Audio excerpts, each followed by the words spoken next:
Feeling good, Hisam? I'm feeling okay.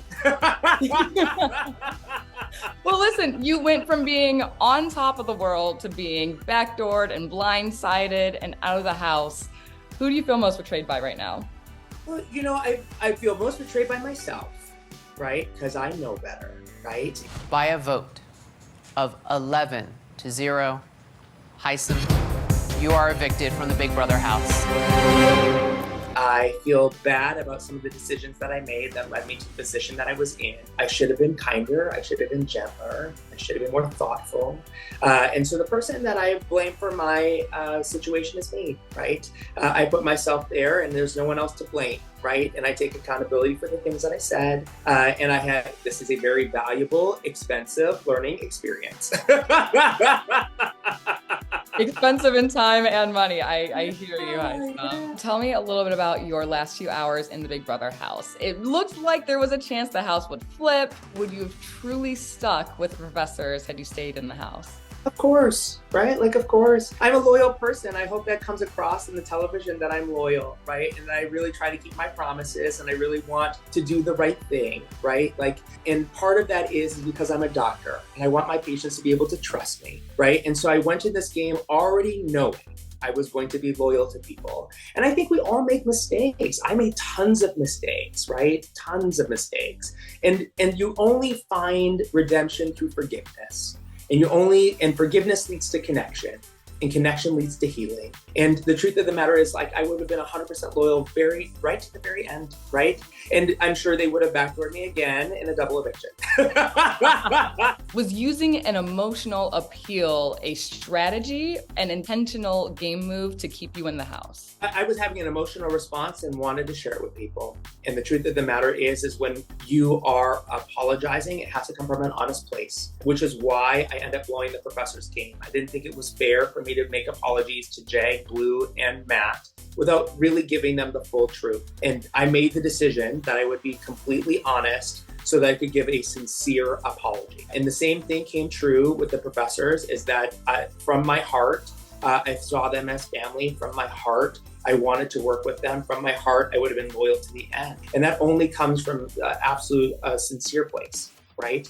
I'm not a fake person. I don't try to be a fake person. I'm 45. I work with older adults. Time is limited. I don't have time for that, right? And so, the truth of the matter is that what you saw was real. It wasn't designed to manipulate people's emotions. It was designed to basically show them how I was feeling, how I had been hurt, and if there was a place for us to heal. Knowing what you know now, do you think Riley still would have been your first choice to evict, or would you have had a different target? Riley was still my first choice, right? Riley had basically, I had a really sticky situation coming into the house. So not everyone, as you know, basically starts off with the same set of cards, right? I basically start off in the have-not room. I basically am excluded from the major alliance. My name is the first name dropped out of people's mouths on day 5, right? So that really changes your calculus on what you do next. My original plan was just to stay calm and just be friendly and social, but that's really hard to do when all of a sudden you're excluded and then basically people are wanting you out immediately.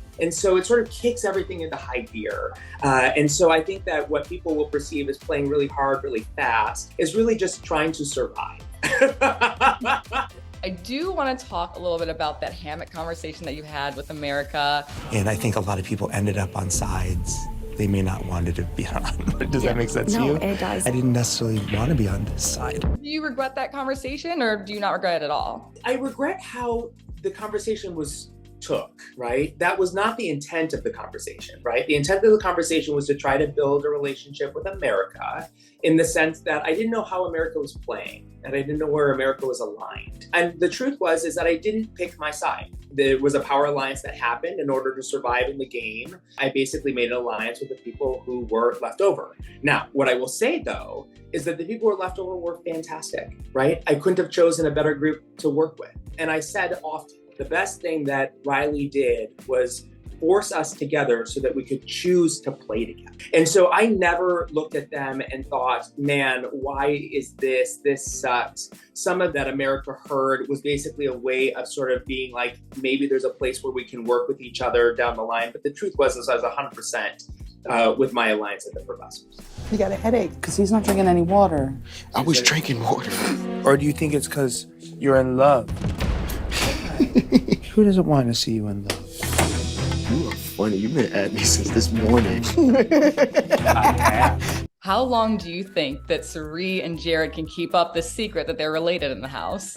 I think that Jared will give it up. And the reason that Jared will give it up is that Cirie's a smart player, right? So Cirie is going to use this to the very end. But Jared is still young, and Jared is now finding a connection with Blue. And sometimes when you're finding a connection, you share a little bit more than you should.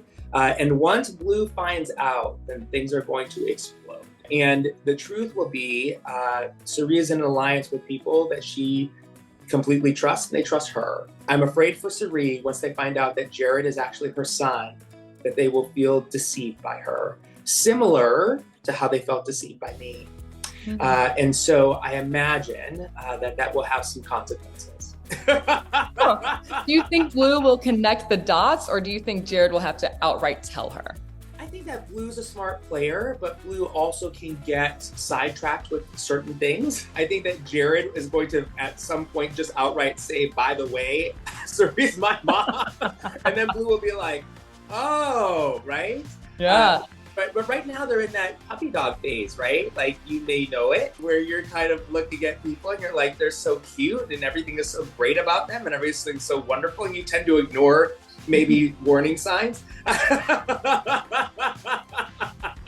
Not that I know from experience. Yeah. Well, then who do you think is playing the best game to win your season? I think that it's Corey, right? At this point in time, he's naturally aligned himself in between both powerhouses. He is not on anyone's radar screen as of yet. This is the type of player that makes it very deep in the game and then basically can surprise people. He spends a lot of time sort of like hanging out by himself, and then people basically find him, which is like an amazing strategy because he's holding a lot of power. He's ultimately the reason why they can't flip the house for me. He is that deciding vote. And I knew there was one last conversation in the storage room between Izzy, Cirie, and him, and he walked out and he smiled, and it was the same smile that he gave when he was actually saved from the block, which basically means like he had actually felt accomplished, right? And the thing that he accomplished was making sure I was going home. I have one last question. Please. We have to talk about your sleeping positions. Are you aware that they are particularly unique? Yeah, I know. Yeah, I don't know if you, like, I just don't know it has been shown, but like, I sleep all over the place. Like, I sleep on the floor, I sleep with my head off, I sleep with my legs off. I have always been a difficult sleeper. I was wondering if that was actually going to be told or seen, but yeah, I'm a very unusual sleeper. Those night vision lights are very clear. We saw you in all types of positions, but you're flexible. You're a burlesque dancer. You look pretty comfortable for your position. Yeah, I mean, like, I've done that since I was a kid, right? So, like, I've fallen off of bunk beds and rolled underneath them. Yeah, I literally, like, my body just gravitates to, like, where's the coolest, hardest place, and that it just goes there, right? And those beds are soft and not that firm. What do you think is the most valuable thing that you've learned about yourself from this experience? The most valuable thing I learned about myself is, like, I'm still working on myself.